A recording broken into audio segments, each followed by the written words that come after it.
یہاں پر آپ کو تازہ ترین خبر سے آگاہ کرتے چلے، افغانستان کا دفاع کرنا افغان فوج کی ذمہ داری ہے، امریکی صدر کا یہ کہنا ہے۔ واشنگٹن۔ امریکی صدر جو بائیڈن نے کہا ہے کہ افغانستان کا دفاع کرنا افغان افواج کی ہی ذمہ داری ہے۔ امریکہ کا فوجی مشن 31 اگست کو ختم ہو جائے گا۔ جو بائیڈن نے کہا کہ افغانستان کے عوام کو اپنے ملک کے مستقبل کا فیصلہ خود کرنا ہوگا۔ میں امریکیوں کی ایک اور نسل کو 20 سالہ جنگ میں دھکیلنا نہیں چاہتا۔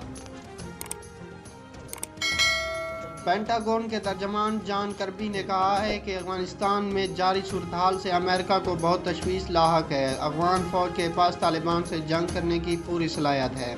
انہوں نے کہا کہ یہ ان کی اپنی فوج اور لوگ ہیں جن کا دفاع کرنا ہے اور یہ سب ان کی قیادت پر آ جاتا ہے کہ وہ اس موقع پر کیسی کارکردگی دکھاتے ہیں۔ خیال رہے کہ امریکہ نے افغانستان سے اپنی فوجوں کا انخلا تقریباً مکمل کر لیا ہے، تاہم وہ اب بھی طالبان پر فضائی حملے کر رہے ہیں۔